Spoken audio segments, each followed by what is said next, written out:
Un autre problème qui touche beaucoup de familles, c'est la maladie d'Alzheimer. Alors on a l'association France Alzheimer Var. Je suis avec Christine. Alors déjà, est-ce qu'on peut recadrer quelle est cette maladie ? C'est une maladie neurodégénérative.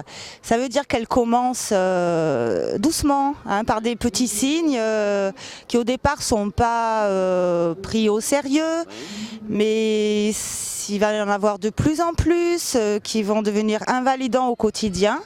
Et suite à l'imagerie diagnostique, à des entretiens avec des neurologues, quelques tests aussi, et en éliminant d'autres origines possibles des troubles de la personne, on va poser un diagnostic de maladie d'Alzheimer qui en effet touche plus de 850 000 personnes quand même.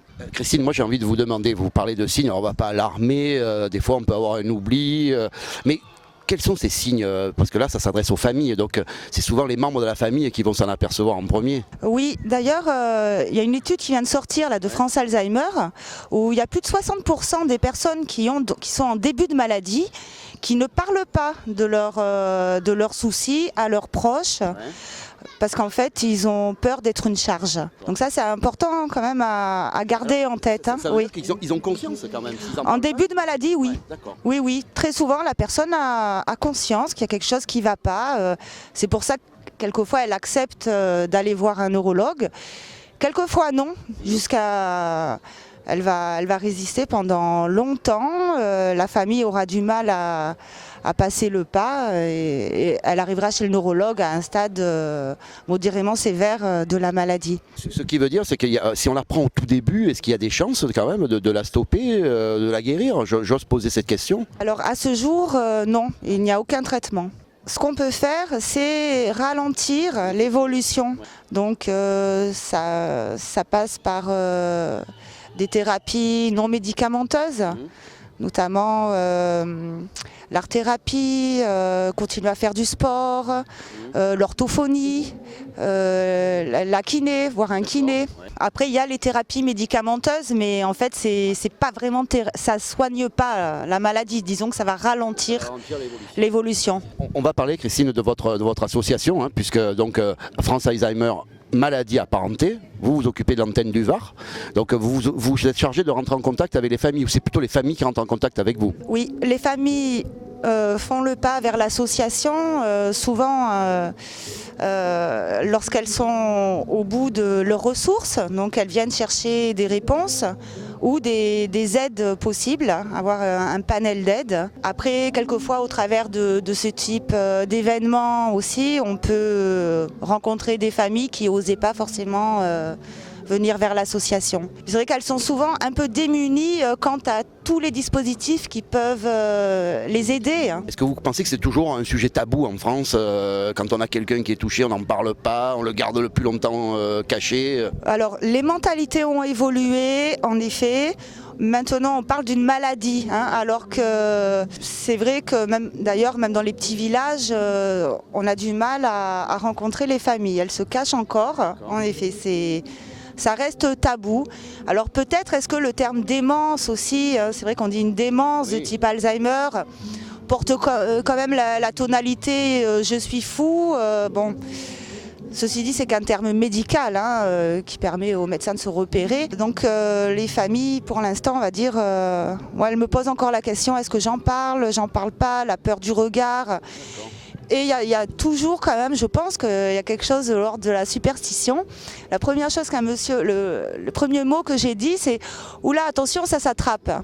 Le premier mot que j'ai entendu, ça s'attrape. Ah oui, et je pense, sincèrement, quand j'observe les gens qui passent devant les stands, je me demande s'il n'y a pas comme ça quelque chose d'une forme de superstition que ça s'attrape. Ouais. Mais ce serait une croyance inconsciente.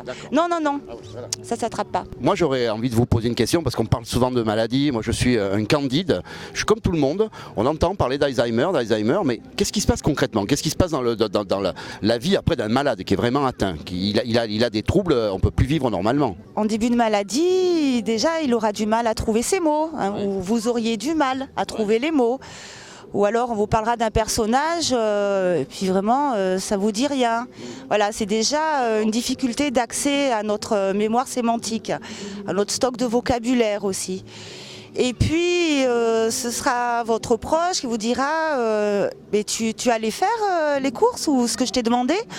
Et là vous ne vous en rappellerez plus. En fait, souvent, c'est les proches qui sonnent voilà, qui tirent la sonnette d'alarme parce qu'il y a des questions répétitives et en fait, vous n'arriveriez pas à consolider les informations. Donc, ce serait la première chose. Est-ce que ça touche les personnes plus âgées ou est-ce que maintenant on a même des personnes assez jeunes qui ont des troubles comme ça? Alors oui, aujourd'hui, il y a des personnes jeunes. Hein. En France, je crois qu'elles sont au nombre de 17 000. Il n'y en a pas beaucoup. Donc c'est vrai qu'au niveau des structures existantes, pour les prendre en soin, il y a pratiquement rien. Alors est-ce qu'à l'époque, il y en avait moins? Pas sûr. Ce qui se passe, c'est qu'avec les progrès de l'imagerie diagnostique notamment, aujourd'hui, on peut dire que c'est une personne qui a une maladie neurodégénérative. Et même encore aujourd'hui d'ailleurs, pendant longtemps, les premiers signes comme cette perte de l'élan, cette fatigue, l'absence d'envie, les problèmes de mémoire vont être mis sur le compte d'une dépression. Et on a encore des personnes de nos jours qui sont suivies pour des dépressions, qui prennent des traitements, alors qu'en fait, ça peut être une entrée dans la maladie. Ce reportage va être vu, on ne peut jamais quantifier le nombre de personnes qui vont le voir. Si vous avez un appel à faire, quel serait-il? Pour venir en aide aux aidants, peut-être, de savoir écouter les proches et quelquefois de se taire. Parce que souvent les aidants ont envie ou parlent du problème, du quotidien, de ce qu'ils vivent. Soit ils sont face à des personnes qui ne voient pas du tout les choses de la même manière parce qu'elles ne vivent pas au quotidien avec la personne malade. Donc elles renvoient à l'aidant qui l'exagère. Quelquefois c'est les enfants qui disent au conjoint « tu exagères » parce qu'ils viennent un week-end, ils ne s'aperçoivent pas de ce qui se passe.